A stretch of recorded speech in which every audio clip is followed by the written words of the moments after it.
આપણે જોવા જઈ રહ્યા છીએ તમારા ચેપ્ટર 3 નો ટોપિક 3.12 કોષોના શ્રેણી અને સમાંતર જોડાણ. સૌથી પહેલા તો હું શ્રેણી જોડાણ વિશે વાત કરું. આપણે જેમ અવરોધોના જોડાણો જોયા હતા, શ્રેણી જોડાણ અને સમાંતર જોડાણ, એ જ રીતે કોષોને પણ ઈચ્છિત મૂલ્યનું ઈએમએફ મેળવવા માટે શ્રેણી અથવા સમાંતરમાં જોડી શકાય છે. તો આપણે શ્રેણી અને સમાંતર જોડાણનો અભ્યાસ કરવો જરૂરી થઈ જાય, કારણ કે આપણે જુદા જુદા કેસમાં જુદા જુદા મૂલ્યના ઈએમએફ ની જરૂર પડતી હોય છે, જુદા જુદા મૂલ્યના પ્રવાહની જરૂર પડતી હોય છે. પણ પ્રવાહનું નિયમન કરવા માટે તમારી જોડે વિકલ્પ છે કે તમે એમાં પરિપથમાં અવરોધ જોડી દો અને પ્રવાહને નિયમન કરી શકો. પણ કોષો માટે શ્રેણી અને સમાંતર જોડાણ કઈ રીતે કરવામાં આવે છે એ આપણે હવે અહીંયા જોઈશું. ધારો કે હું આવી રીતે બે કોષો વિચારું છું. એક છે ε1 આનું ઈએમએફ અને એનો આંતરિક અવરોધ છે R1. એ જ રીતે આ બીજો કોષ છે જેનું ઈએમએફ છે ε2 અને આંતરિક અવરોધ છે R2. હું એવું કહી શકું કે બંને કોષોનું શ્રેણી જોડાણ હોવાથી બંનેમાં વહેતો પ્રવાહ સમાન હશે. તો હું આમાંથી વહેતો પ્રવાહ I દર્શાવું છું. જુદી જુદી ત્રણ જગ્યાએ આપણે I દર્શાવીએ છીએ. ધારો કે હું આ બિંદુને કહી દઉં છું A. એ જ રીતે હું આ બિંદુને નામ આપું છું B અને આ બિંદુને નામ આપું છું C. તો હવે પહેલા વહેલી મહત્વની વસ્તુ એ છે કે આપણે જાણીએ છીએ કે શ્રેણી જોડાણમાં PD નો સરવાળો થાય, વોલ્ટેજ વહેંચાયેલો હોય. તો અહીં જ્યારે મારે A અને C વચ્ચેનો વોલ્ટેજ ગણવો હોય, વિદ્યુત સ્થિતિમાનનો તફાવત ગણવો હોય, A અને C વચ્ચેનો PD ગણવો હોય, જે ગણવે, તો મારે કરવું પડે VAB પ્લસ VBC. સાદી રીતે કહીએ તો મારે આ બંને વચ્ચેનો ટોટલ વોલ્ટેજનો તફાવત ગણવો છે. તો એ તફાવત એટલે આ બે વચ્ચેનો વોલ્ટેજ અને આ બે વચ્ચેનો વોલ્ટેજનો તફાવત, એનો સરવાળો. આને આપણે નામ આપ્યું છે VBC, આને આપણે નામ આપ્યું છે VAB અને આને તમે કહી શકો છો VAC. તો હવે VAB એટલે શું ખરેખર? તો A અને B ની વચ્ચે એક વોલ્ટેજ V1 અથવા તમે એને VAB કહી શકો આપણી સંજ્ઞા પદ્ધતિ મુજબ, એટલો વોલ્ટેજ મળે છે. તો હવે આ બે બિંદુઓની વચ્ચે મેં એક એવો વિદ્યુત કોષ જોડેલો છે જેનું EMF ε1 છે અને આંતરિક અવરોધ R1 છે. તો VAB બરાબર હું લખી શકું ε1 માઇનસ IR1. આપણે જે થિયરી ભણી ગયા છીએ વિદ્યુત કોષ EMF અને આંતરિક અવરોધ વાળી, એમાં આપણે આ ઇક્વેશન થી ફેમિલિયર છીએ જ. ફરક એટલો કે V બરાબર એપ્સાઇલોન માઇનસ IR માં મેં હવે V બરાબર અહીંયા રહેલો વોલ્ટેજ VAB લખ્યો છે. એપ્સાઇલોન ની જગ્યાએ આ વિદ્યુત કોષ જોડેલો છે એટલે ε1 લીધું છે, આંતરિક અવરોધ R1 લીધો છે. પ્રવાહમાં મારે 1 2 લખવાની જરૂર નથી રહેતી, કારણ કે પ્રવાહ ઓલરેડી સરખો જ છે બંનેમાં, જોઈ શકો છો. એ જ રીતે VBC બરાબર શું લખી શકો? VBC બરાબર આપણને મળે છે ε2 માઇનસ IR2. આ બંને કિંમતો હું લઈ લઉં તો મને શું મળે? VAC ની કિંમત બરાબર, પહેલા તો VAB ની કિંમત આ રહી, અહીંથી લઈ લઉં છું, તો ε1 માઇનસ IR1 પ્લસ VBC ની કિંમત જે આપણે અહીંયા લીધી છે એ હું મૂકી દઉં, ε2 માઇનસ IR2. હવે હું એવું કરું છું કે IR વાળા પદો એક સાથે લઈ લઉં અને એપ્સાઇલોન વાળા પદો એક સાથે લઈ લઉં, થોડું સમીકરણને સિમ્પ્લિફાઈ કરવા માટે. તો હું અહીંયા આવું લખી શકું epsilon 1 plus epsilon 2 minus IR1 minus IR2. હવે મને જે ફાઇનલ સમીકરણ મળ્યું એમાંથી હું થોડુંક ચેન્જ કરીને સમીકરણનું આ સ્વરૂપ મેળવી શકું છું VAC બરાબર એપ્સાઇલોન 1 પ્લસ એપ્સાઇલોન 2 માઇનસ અહીંથી હું I કોમન લઉં છું પણ ઋણ સંજ્ઞા સહિત મેં કોમન લીધું છે એટલે I into R1 plus R2 એવું લખી શકું. હવે હું આ સમીકરણમાં બીજી એક વસ્તુ ચેન્જ કરું છું. હું એપ્સાઇલોન 1 પ્લસ એપ્સાઇલોન 2 આને નામ આપી દઉં છું એપ્સાઇલોન EQ. EQ મતલબ ઇક્વિવેલન્ટ, સમતુલ્ય. આપણે અહીંયા જે બે કોષો જોડ્યા છે એના કારણે મળતું સમતુલ્ય EMF કેટલું છે તો એને મેં નામ આપ્યું એપ્સાઇલોન EQ. એ જ રીતે બંને કોષોના અવરોધોનું પણ અહીંયા શ્રેણીમાં જોડાણ થાય છે એટલે એને હું નામ આપી દઉં છું REQ. બંને કોષોના અવરોધો મતલબ બંને કોષોના આંતરિક અવરોધો. તો હવે હું આ બંને કિંમતો જ્યારે આના બદલે મૂકી દઉં તો મને મળે છે VAC બરાબર એપ્સાઇલોન EQ માઇનસ IREQ. આ આપણે જનરલ સમીકરણ મેળવ્યું જ્યાં એપ્સાઇલોન EQ બરાબર છે એપ્સાઇલોન 1 પ્લસ એપ્સાઇલોન 2 તથા REQ બરાબર આપણે લીધું છે R1 પ્લસ R2. તમે જોઈ શકો છો કે સાદા સિમ્પલ શ્રેણી જોડાણના નિયમ મુજબ આપણે જે અવરોધોના શ્રેણી જોડાણનું સૂત્ર જોયું હતું એ જ સૂત્ર મુજબ અહીંયા બે કોષોનું શ્રેણી જોડાણ છે તો પછી એમના આંતરિક અવરોધોનું પણ શ્રેણી જોડાણ ગણાય. એટલે આંતરિક અવરોધો માટે શ્રેણી જોડાણનું સૂત્ર જ લાગુ પડ્યું સમતુલ્ય આંતરિક અવરોધ શોધવા માટેનું.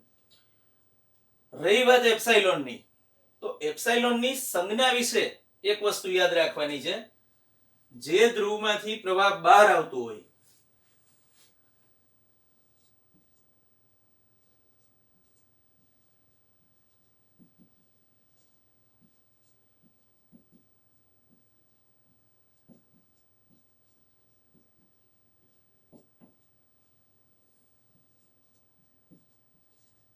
તે ધ્રુવની સંજ્ઞા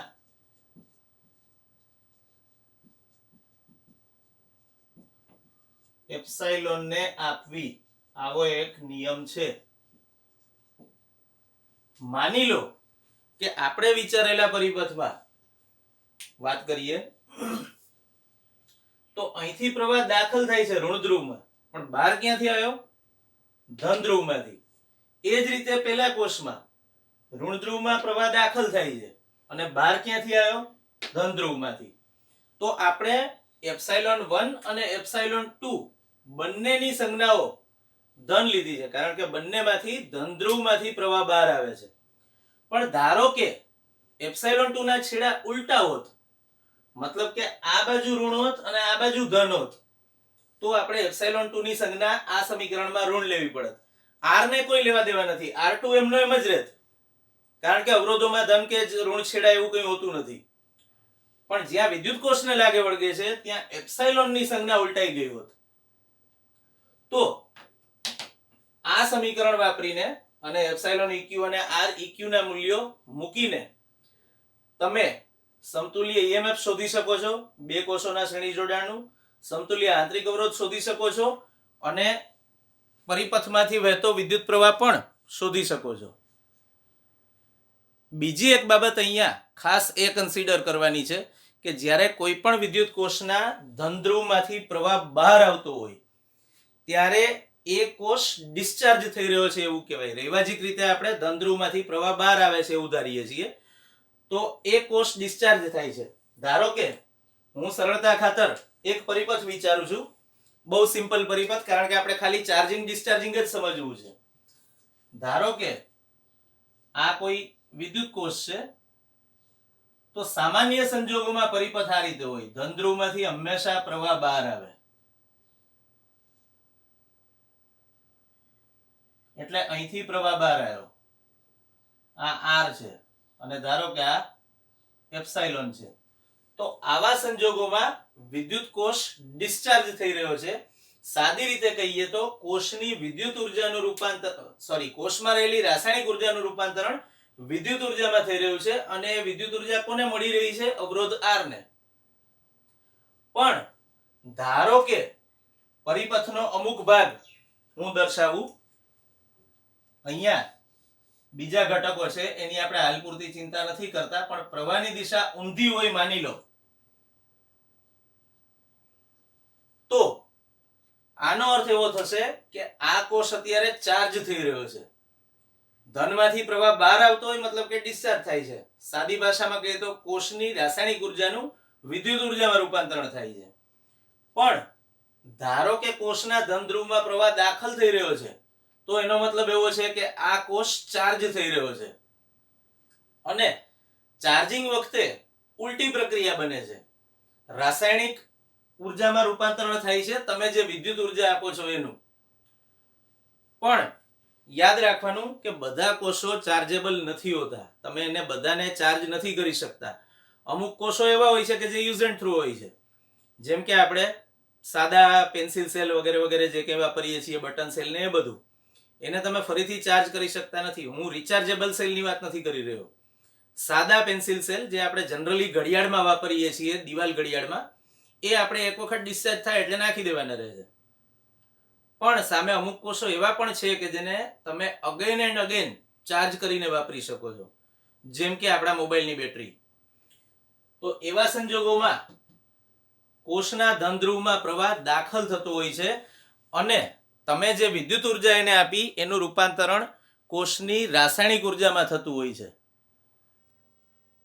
હવે આપણે જોવા જઈ રહ્યા છીએ કોષોનું સમાંતર જોડાણ. કોષોના શ્રેણી જોડાણમાં દરેક કોષમાંથી વહેતો પ્રવાહ સમાન હતો.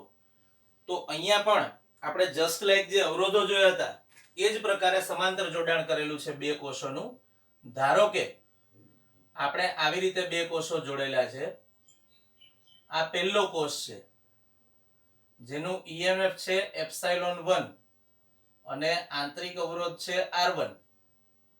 એ જ રીતે આ બીજો કોષ છે જેનું EMF એપ્સાઇલોન 2 છે અને આંતરિક અવરોધ R2 છે.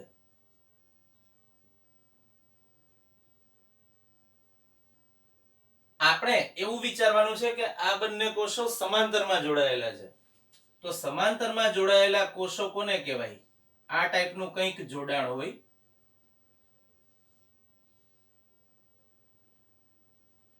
ધારો કે આ બિંદુ A છે અને આ બિંદુ C છે.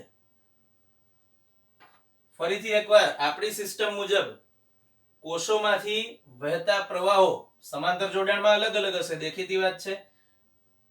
પાછો અહીંયા પ્રવાહ I1 છે જે અહીંયા પણ વહે છે.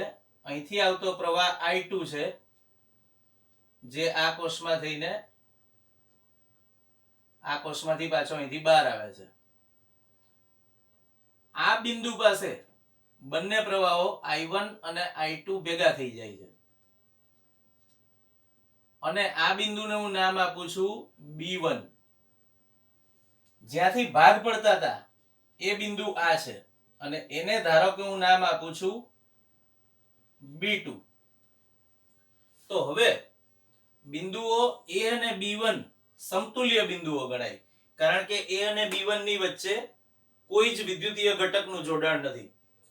સાદી ભાષામાં કહીએ તો તમે A ની જગ્યાએ B1 લખો કે પછી B1 ની જગ્યાએ A લખો, કે A અથવા B1 કોઈ બી નામ આ વચ્ચેના કોઈ પણ બિંદુને આપી દો, કોઈ ફરક પડતો નથી. એ જ રીતે આ તરફ B2 અને C પણ સમતુલ્ય બિંદુઓ ગણાય. હવે ધારો કે હું જે બે બિંદુઓની વાત કરી રહ્યો છું એ બે બિંદુઓ પાસેના સ્થિતિમાન છે v1 અને v2. મેં એમને એક સામાન્ય નામ આપી દીધું, એકને v1 કહી દીધું, બીજાને v2 કહી દીધું. યાદ રાખવાનું કે જ્યાં સંજ્ઞાઓ સૂત્રમાં ના આવતી હોય ત્યાં તમે આ સિવાયના કોઈ નામ પણ યુઝ કરી શકો છો, કોઈ ફરક પડતો નથી. તો હું સાદી ભાષામાં એવું કહી શકું છું કે બિંદુઓ b1 અને b2 વચ્ચેનો વિદ્યુત સ્થિતિમાનનો તફાવત v બરાબર v1 માઇનસ v2 થશે. b1 અને b2 વચ્ચેનો વિદ્યુત સ્થિતિમાનનો તફાવત જોઈએ છે, એને આપણે નામ v આપી દીધું. તો v બરાબર મળે છે v1 માઇનસ v2.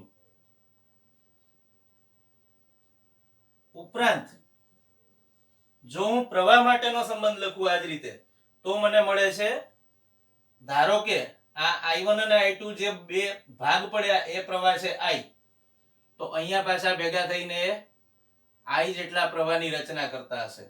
તો હું લખી શકું છું i બરાબર i1 પ્લસ i2.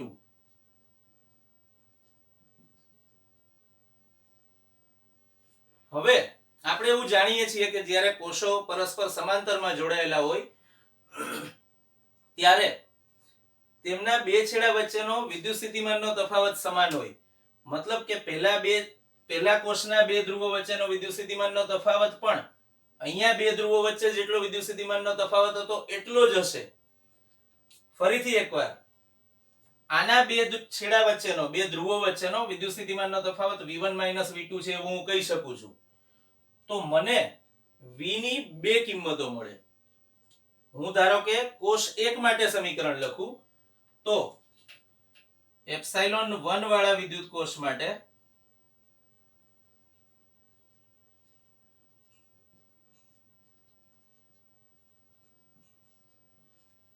v બરાબર એપ્સાઇલોન 1 માઇનસ ir1. આવું આપણને ટર્મિનલ વોલ્ટેજનું સમીકરણ ખબર છે. આના પરથી હું લખી શકું છું ir1 બરાબર એપ્સાઇલોન 1 માઇનસ v. તો આના પરથી i1 આના પરથી હું જ્યારે i1 ની કિંમત મેળવું ત્યારે મને મળે છે epsilon 1 minus v by r1. આ મને પહેલા કોષમાંથી જે વિદ્યુત પ્રવાહ વહે છે એનું સમીકરણ મળ્યું. હવે ધારો કે હું બીજા કોષ વિશે વાત કરું તો મને બીજા કોષમાંથી વહેતા પ્રવાહનું સમીકરણ પણ આવી જ રીતે મળી શકે. હવે હું એને કહી દઉં છું, પાછું આપણે સંજ્ઞા આપેલી છે i2, એટલે હું અહીંયા લખું છું એપ્સાઇલોન 2 વાળા વિદ્યુત કોષ માટે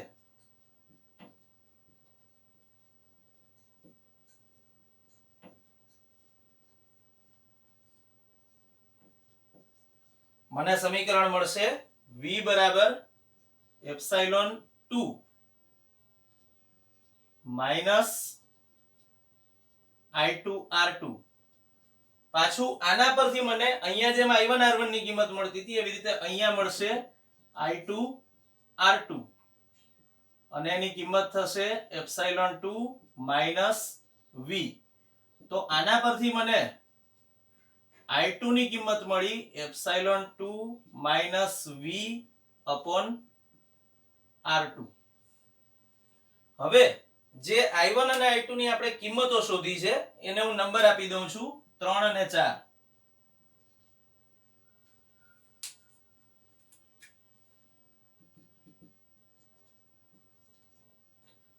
તો આપણે એવું કહી શકીએ કે 3 અને 4 બંને કિંમતો જ્યારે સમીકરણ 2 માં મૂકીએ ત્યારે મને કુલ પ્રવાહનું સૂત્ર મળે છે.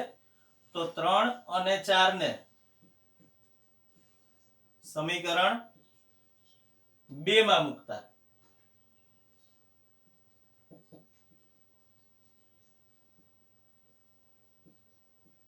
શું મળે? i બરાબર i1 એટલે કે epsilon 1 minus v upon r1 plus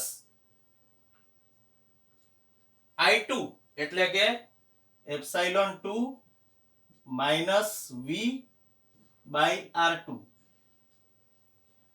હવે હું આ સમીકરણમાં જમણી બાજુએ જે પદો છે પહેલું પદ અને બીજું પદ એ બંને પદોમાં સ્વતંત્ર છેદ આપી દઉં તો શું મળે? Epsilon 1 by R1 minus V by R1 plus epsilon 2 by R2 minus V by R2. હું આ સમીકરણને ફરીથી એકવાર થોડું ચેન્જ કરી શકું છું અને આવી રીતે લખી શકું છું. I બરાબર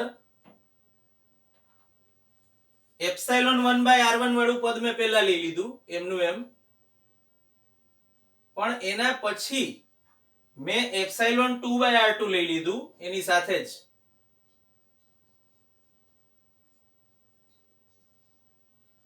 વધ્યા બે પદો માઇનસ V બાય R1 અને માઇનસ V બાય R2. તો ફરીથી એકવાર હું બંનેમાંથી માઇનસ V કોમન લઈને લખું તો મને મળે 1 by R1 plus 1 by R2. હું આ સમીકરણ પરથી આવું પણ લખી શકું, V 1 by R1 plus 1 by R2 equals two,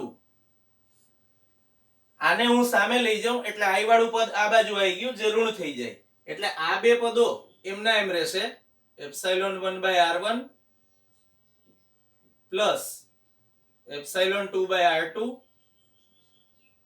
minus I. હું હજુ એકવાર આને થોડું સાદુરૂપ આપું છું તો આને લખી શકાય V. આને જ્યારે હું સાદુરૂપ આપું લસા લઈને ત્યારે મને મળશે R1 plus R2 upon R1 R2 equals two, આ પદને હું ખાલી સાદુરૂપ આપું તો લખી શકાય epsilon 1 R2 plus epsilon 2 R1 upon R1 R2 minus I. હવે હું આખા સમીકરણના દરેક પદને R1 R2 by R1 plus R2 વડે ગુણી દઉં તો દરેક પદને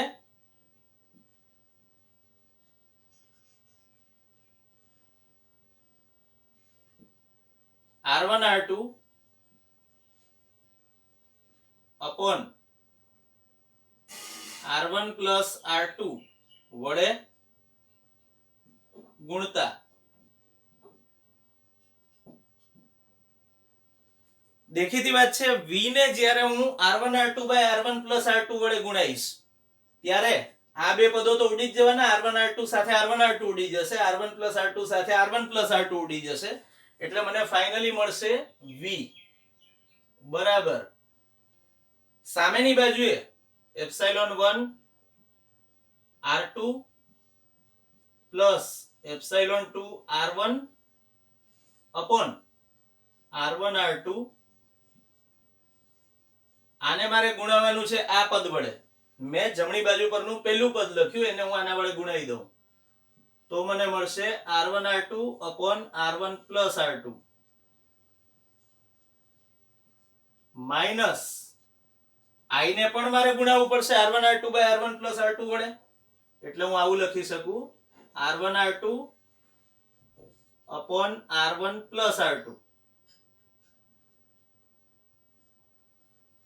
તો હવે પાછું આ બંને પણ ઉડી જશે તો મને V નું સમીકરણ મળે છે epsilon 1 R2 plus epsilon 2 R1 upon R1 plus R2 minus I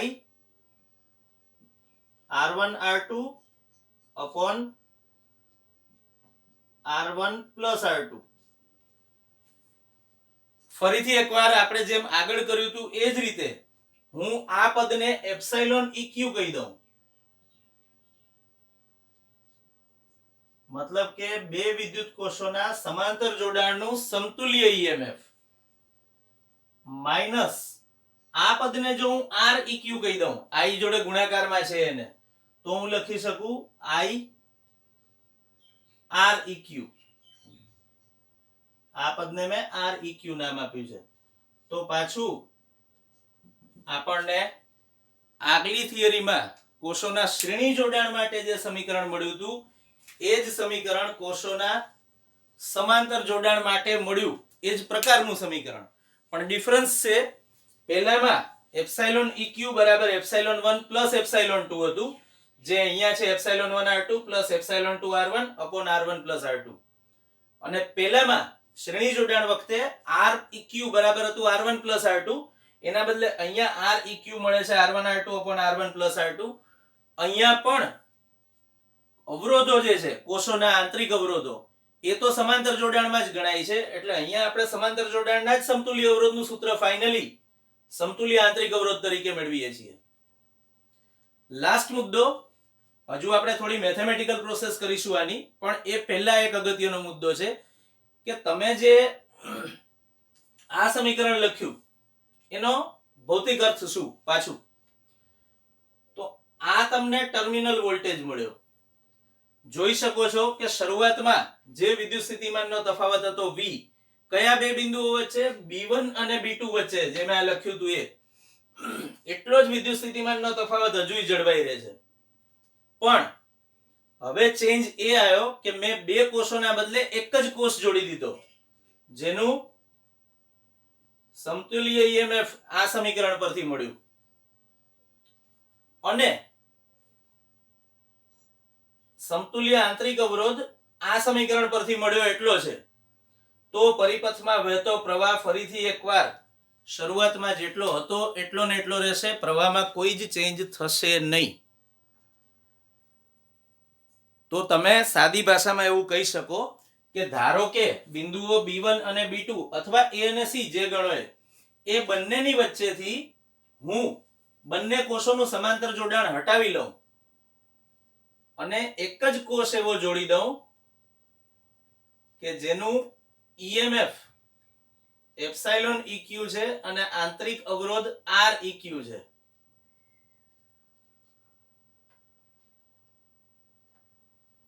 અને ફરીથી એકવાર આ બે બિંદુઓ વચ્ચે જેટલો વોલ્ટેજ હતો એટલો જ વોલ્ટેજ મને મળતો રહેશે.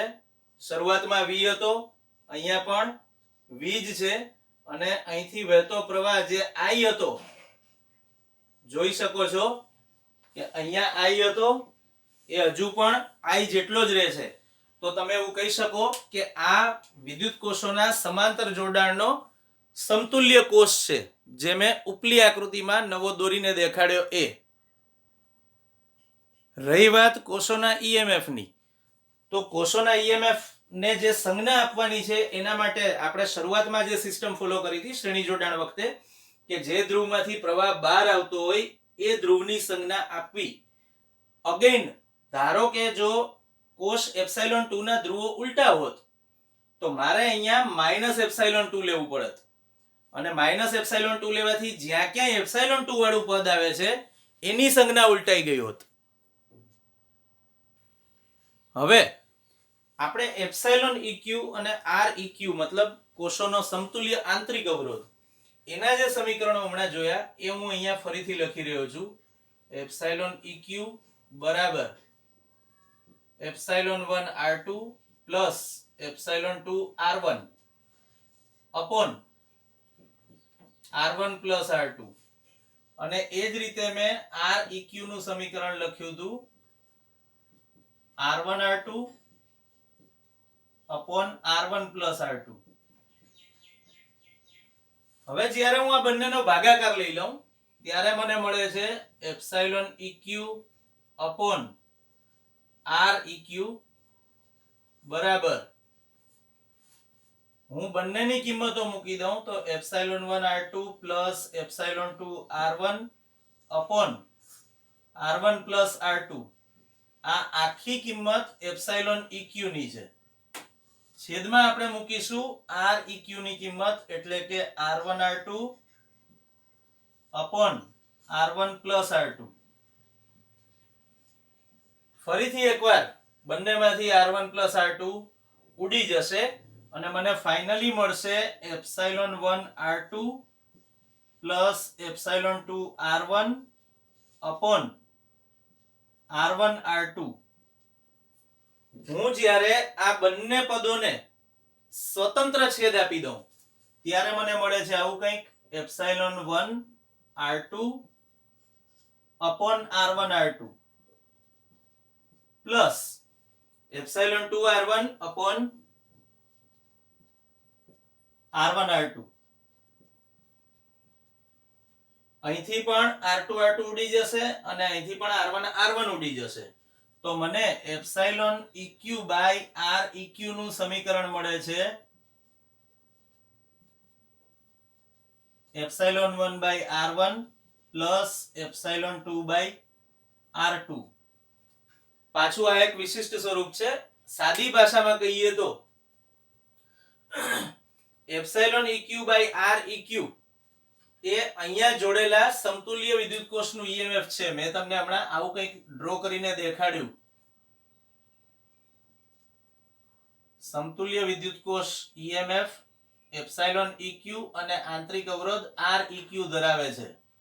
તો પરિપથમાંથી વહેતો પ્રવાહ જે અહીંયા હતો I એટલો ને એટલો રહે છે અને વિદ્યુત સ્થિતિમાનનો તફાવત પણ v જેટલો જળવાઈ રહે છે આ બે બિંદુઓ વચ્ચે.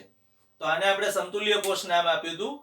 તો સમતુલ્ય કોષ માટે જ્યારે સમીકરણ લખો પ્રવાહનું ત્યારે શું મળે epsilon eq by r eq. તો તમે પરિપથમાં વહેતા પ્રવાહનું સમીકરણ ઇન્ડિવિડ્યુઅલ દરેક કોષમાંથી વહેતા પ્રવાહનું નહીં પણ પરિપથમાંથી વહેતા પ્રવાહનું સમીકરણ આના પરથી શોધી શકો છો. અને લાસ્ટ એક મુદ્દો, ધારો કે હું જ્યારે r eq નું સમીકરણ વિચારું છું તો મેં તમને જે કીધું એ સમાંતર જોડાણનું જે આપણે સૂત્ર મેળવ્યું હતું 1/r eq = 1/r1 + 1/r2 આ એવું જ છે. જુઓ હું ધારો કે 1/r eq કરું મતલબ વ્યસ્ત કરી નાખું તો હવે અહીંયા શું મળે r1 + r2 / r1 r2.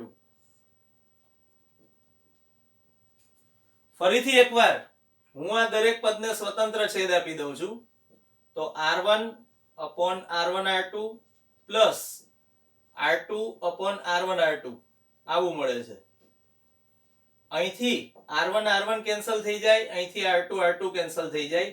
તો ફાઇનલી 1/r eq નું જે સમાંતર જોડાણનું સૂત્ર હતું એ જ સૂત્ર આપણને પાછું મળે છે.